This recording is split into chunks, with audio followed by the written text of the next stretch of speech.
So for a long time, I've been wanting to see a certain movie. I've been wanting to see a courtroom drama starring Tom Hanks. I've heard from it from two family members of mine, Ken and Dreama, and of course to you, Clark. This is my thank you for turning me on to this fantastic movie. A Few Good Men, rated R. This is a 1992, 1993 drama that has to. It is actually labeled suspense in the over at Video Exclusive, which makes sense because there was something going on. There is a Guantanamo Bay of all places.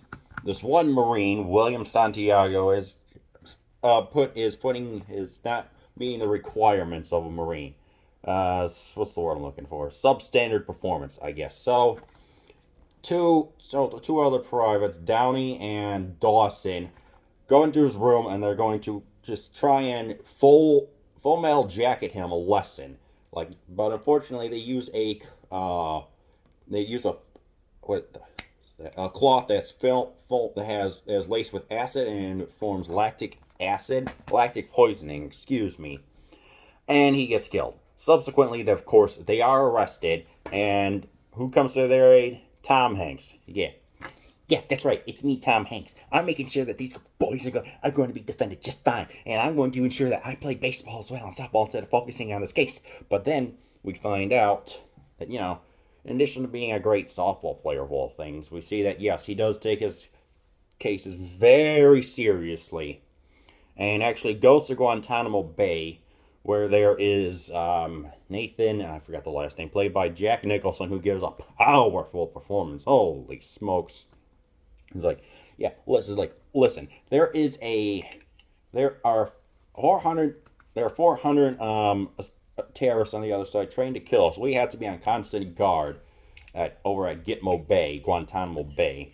And so they have to, there's some questioning, and you can kind of get the sense of what's going on. It's kind of laid out, kind of not, but that's not what it is. What is about this film, what's going on is I'm not in good shape right now.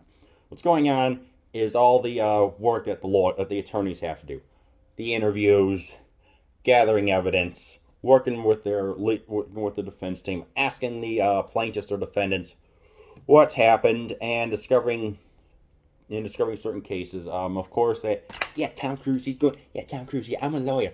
I'm also the son of another famous lawyer, and I'm trying to be a little better than him or whatever. But yeah. Anyway, yeah, I'm surprised Tom Cruise actually gives a dang good performance of one. Seeing Demi Moore, yes, Demi Moore, who plays a confidant, I guess, kind of, who pretty much just whips them into shape. Like, you need to stop doing this. You need to stop playing softball all the time. Which, by the way, turns out that Tom Cruise can hit a pretty dang good, can hit some good balls. Let's just say that. Anyway, this is a drama. We get to see a wide range of emotions. Yes, there is a line of, "I want the truth. You can't handle the truth." That is, of course, the most memorable quote. There's also something about 30 minutes in where Demi Moore pretty much just eviscerates Tom Cruise with the line, I forgot what it was, Peruvian something. Holy smokes. Yeah, so it's a build up. Yes, it is a build up, but the payoff is so worth it in the last hour. And the soundtrack's pretty good. It's got some good music. I mean, what can I say? Everything is just so powerful, so fast. Even seeing Tom Cruise get drunk, for acting drunk, it's probably just like iced tea they put in a Jack Daniels bottle, most likely. This was before he joined the Scientology. What's the word I'm looking for? Sect. Yeah, I'm not going to say anything else about that. But this movie is also based off something that happened in Guantanamo Bay, where 9 Marines attempted to kill an informant or a snitch or whatever, and one of them, David Cox, ended up dead like months later. And I mean, it's just, and then you get towards the end, you're in the courtroom, and there's some powerful cuts between Tom Cruise and Jack Nicholson, where Nicholson explains that he has to have the absolute best to in order to protect this country. And you have Tom Cruise, who's representing the other side, saying, yeah, but didn't these boys receive orders to kill him? And after some intense negotiation, Nicholson does say, yes, I ordered these men to kill Santiago rather than have him being transferred. I'm just like, you could have just saved, you should have just have everything just solved by just having this, just having the Marine transferred to not as, what's the word I'm looking for? Not with not as much notoriety, I guess is the word. So, yeah, a few good men. I mean, you want to talk about an explosive, great performances. I mean, you're just hanging around all day. First 30 minutes getting used to everything. Demi Moore comes in. Yes, Demi Moore after a string of movie that just stunk at the box office comes in. And I'm like, wow, this is incredible.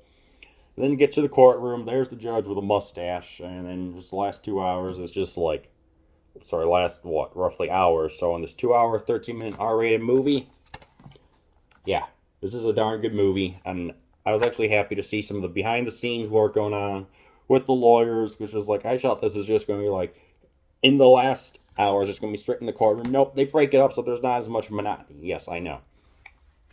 I do, it's like, I wouldn't mind seeing an hour-long courtroom case, but you gotta have some, like, how are they going to gather all this evidence? I was happy to see that. If there was any detraction, I guess you could kind of tell what was going on about the order that was given. It was kind of obvious that Nathan was the one who ordered it, knowing full well that he would eventually be arrested. And just, yeah, that was like the only thing, is like it spelled out for you, but at the same time, whoop-de-doo. Highly recommend A Few Good Men.